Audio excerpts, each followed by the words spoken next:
पंजाब में प्रधानमंत्री नरेंद्र मोदी की सुरक्षा में हुई चूक का मामला लगातार गर्माता जा रहा है। प्रियंका गांधी वाड्रा को पीएम की सुरक्षा चूक की जानकारी दी जाने को लेकर सीएम चरणजीत सिंह चन्नी हर तरफ से आलोचना का सामना कर रहे हैं। वहीं अब प्रियंका गांधी ने इस पर अपना बयान जारी किया है। कांग्रेस महासचिव प्रियंका गांधी ने अपने बयान में कहा, पीएम मोदी भारत के प्रधानमंत्री हैं। देश की पूरी जनता को उनकी फिक्र है, मुझे भी उनकी चिंता है। बस इसलिए मैंने सीएम चन्नी जी को फोन करके इस संबंध में जानकारी ली थी। गौरतलब है कि बीजेपी द्वारा इस मामले में सीएम चन्नी को फटकार लगाए जाने के बाद प्रियंका गांधी का बयान सामने आया है। बीजेपी ने सीएम चन्नी पर हमला बोलते हुए कहा, प्रियंका गांधी कौन है जिन्हें एक सिटिंग चीफ मिनिस्टर ने ब्रीफ किया है। कोरोना महामारी की तीसरी लहर में डरावना ट्रेंड दिखने लगा है। देश में रोजाना 1 लाख से अधिक मामले दर्ज हो रहे हैं। बुजुर्गों का इम्यूनिटी सिस्टम कमजोर होता है, ऐसे में वे ज्यादा खतरे में हैं। इसी को देखते हुए देश में आज यानी 10 जनवरी से 60 साल से अधिक उम्र के बुजुर्गों को प्रिकॉशन डोज लगना शुरू हो गया है। स्वास्थ्य मंत्रालय के मुताबिक देश में 60 साल से ज्यादा उम्र के करीब 11 करोड़ बुजुर्ग हैं। बुजुर्गों के साथ फ्रंट लाइन वर्कर्स और हेल्थ केयर वर्कर्स को भी ये तीसरा डोज दिया जाएगा।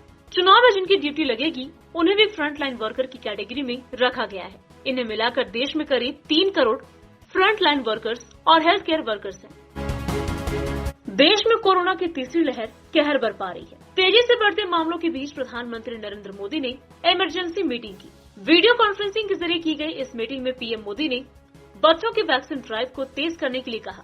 मोदी ने निर्देश दिया कि जिन राज्यों में कोरोना के ज्यादा मामले आ रहे हैं उन राज्यों को टेक्निकल सपोर्ट दिया जाए। पीएम ने जिला स्तर पर पर्याप्त हेल्थ इंफ्रास्ट्रक्चर को सुनिश्चित करने की आवश्यकता पर भी जोर दिया। उन्होंने अधिकारियों को इस संबंध में राज्यों के साथ समन्वय बनाए रखने को कहा। मोदी ने राज्यों की स्थिति पर चर्चा करने के लिए सीएम के साथ बैठक बुलाए जाने को कहा। उन्होंने कोरोना के मामलों की मैनेजमेंट के साथ नॉन कोविड हेल्थ सर्विस की निरंतरता सुनिश्चित करने की जरूरत पर जोर डाला। भारत और दक्षिण अफ्रीका के बीच मंगलवार से 3 मैचों की टेस्ट सीरीज का आखिरी टेस्ट केपटाउन में खेला जाएगा। इससे पहले विराट कोहली ने आज प्रेस कॉन्फ्रेंस की। इस दौरान उन्होंने फिटनेस, फॉर्म और प्लेइंग 11 पर सवालों के जवाब दिए। इसमें उन्होंने अपनी फिटनेस, चेतेश्वर पुजारा, अजिंक्य रहाणे की फॉर्म, मोहम्मद सिराज की फिटनेस, टीम कल्चर, दूसरे टेस्ट में केएल राहुल की कप्तानी, ऋषभ पंत की शॉट सिलेक्शन समेत कई मसलों पर बात की। आप तेज गेंदबाजों के साथ रिस्क नहीं ले सकते। वहीं अपनी फिटनेस के बारे में विराट ने कहा कि वो पूरी तरह से खेलने को तैयार है। विराट कोहली पिछले कुछ समय से फॉर्म में नहीं है। भारत का पहला स्वदेशी विमान वाहक पोत विक्रांत समुद्र में जटिल युद्धाभ्यास करने के लिए रविवार को परीक्षणों के एक और सेट पर निकल गया है। बता दें कि इस युद्धपोत का निर्माण लगभग 23,000 करोड़ रुपए की लागत से किया गया है और इसके निर्माण ने भारत को उन चुनिंदा देशों की फहरिस्त में ला खड़ा कर दिया है जिनके पास अत्याधुनिक विमान वाहक बनाने की क्षमता है। आईएसएफ विक्रांत 262 मीटर लंबा, 62 मीटर चौड़ा है और इसकी ऊंचाई 59 मीटर है। इसका निर्माण 2009 में शुरू हुआ था। युद्धपोत कोचिन शिपयार्ड लिमिटेड द्वारा बनाया गया है। मुंबई के समुद्र में डूब रही एक महिला और पुरुष को येलो गेट पुलिस स्टेशन की एक टीम ने बचा लिया। दोनों पर्यटक थे और गेटवे ऑफ इंडिया के पास समुद्र में डूब रहे थे। पुलिस के मुताबिक विकास साल्वी और निकिता दमानिया नाम की टूरिस्ट की नाव तेज बहाव की वजह से दूसरे नाव से टकरा गई। इसके बाद दोनों गहरे समुद्र में गिर गए। महिला को तैरना नहीं आता था, इसलिए वो डूबने लगी। उसके गिरने की जानकारी मिलते ही दक्षिण क्षेत्र के पुलिस नियंत्रण कक्ष से एक नाव रेस्क्यू के लिए भेजी गई। कोस्टल पुलिस की नाव ने तेजी से मौके पर पहुंचकर ट्यूब के जरिए महिला और उसके पुरुष मित्र की जान बचाई। उत्तराखंड के पूर्व मुख्यमंत्री और कांग्रेस के वरिष्ठ नेता हरीश रावत ने देहरादून स्थित कांग्रेस भवन में प्रेस कॉन्फ्रेंस को संबोधित किया। चुनाव की तारीखों के ऐलान के बाद प्रेस कॉन्फ्रेंस में रावत ने कहा कि उच्च गुणवत्ता की मदिरा को लेकर खेल हुआ है। इससे पहले हरीश रावत ने ट्वीट कर आरोप लगाया था कि प्रेस कॉन्फ्रेंस में भाजपा सरकार द्वारा उत्तराखंड में हो रहे आचार संहिता उल्लंघन का पर्दाफाश करेंगे। हरीश रावत ने अपने प्रेस कॉन्फ्रेंस में विभागवार उदाहरण देकर आचार संहिता के उल्लंघन के मामले गिनवाए।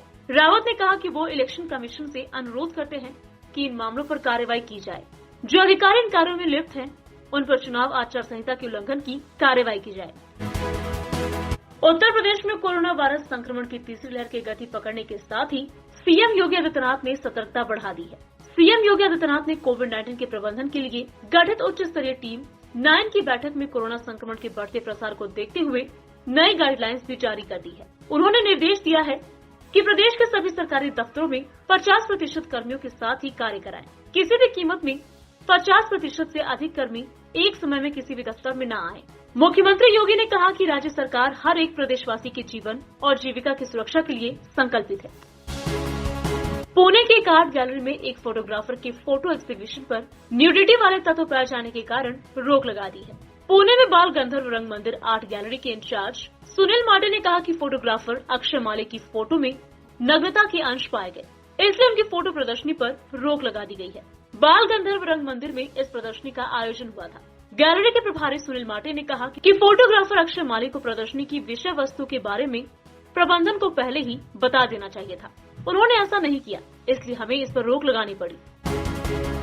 कोरोना के बढ़ते मामलों के बीच केंद्र सरकार ने सभी राज्यों को चिट्ठी लिखी है। इसमें राज्यों से हालात पर पैनी नजर बनाए रखने के लिए कहा गया है। राज्य और केंद्र शासित प्रदेशों को लिखे गए पत्र में केंद्रीय स्वास्थ्य सचिव राजेश भूषण ने कहा कि मौजूदा स्थिति में कोरोना के मामलों में आए उछाल के बीच 5 से 10% सक्रिय मामलों को ही अस्पताल में भर्ती होने की आवश्यकता है। हालात तेजी से बदल रहे हैं और रोजाना मामलों की गति भी तेज हो रही है। ऐसे में अस्पताल में भर्ती होने वालों की संख्या भी तेजी से बढ़ सकती है। हमें इसके लिए तैयार रहना होगा। सभी राज्यों और केंद्र शासित प्रदेशों को सलाह दी जाती है कि वे कुल मामलों की संख्या और सक्रिय मामलों की संख्या पर नजर बनाए रखें।